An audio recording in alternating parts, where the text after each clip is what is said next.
Et oui, Alicia, je suis en plein cœur du Jardin des Plantes à Nantes. Ce jardin, il existe depuis 200 ans. Il fait 7 hectares et je suis avec Romaric qui est le directeur du jardin. Alors, pas depuis 200 ans. Non, depuis une dizaine d'années déjà. C'est déjà pas mal. Il y a énormément d'espèces ici. J'ai pas réussi à tous les compter. Il y en a combien? Alors en fait, on a 10 000 espèces et variétés. Il y a à la fois les espèces horticoles comme celles qui sont derrière.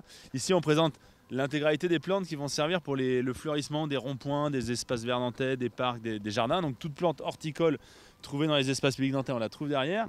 Et là, on a le complément, c'est-à-dire l'intégralité des 1500 espèces sauvages qui poussent en Bretagne, Pays de Loire.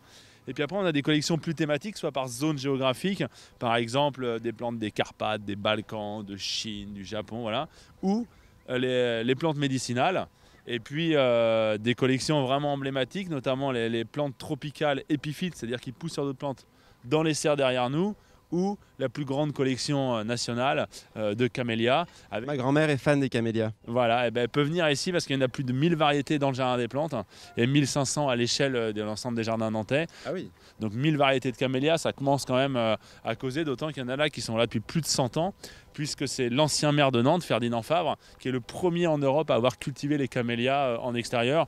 Faut dire il était aidé parce que pour ta grand-mère, c'est assez pratique ici. Le climat est particulièrement favorable aux camélias, ce qui fait qu'ils poussent très très bien en faisant des choses assez simples, je dirais.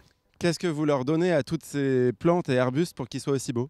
Alors la première chose qu'on ne leur donne pas surtout, c'est pas de produits chimiques, donc pas de pesticides. C'est bien.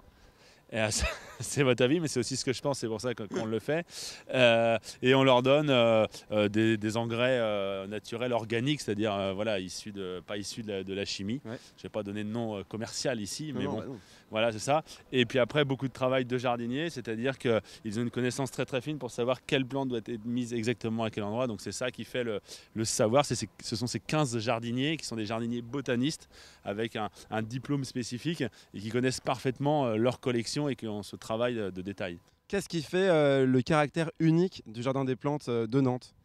Alors il y a plusieurs éléments ensemble, c'est-à-dire qu'il y a des fois des jardins qui sont très visités, il y a des jardins qui ont beaucoup d'espèces, il y a des jardins avec des artistes, il y a des jardins qui sont en centre-ville. Et ben là ici on a un jardin très visité, 2 millions de personnes par an. C'est énorme, hein. C'est le site le plus visité de l'ouest de la France devant tous les autres sites touristiques. C'est un jardin avec ses 10 000 espèces, c'est un jardin avec des artistes qui viennent des années, c'est un jardin au cœur de la ville.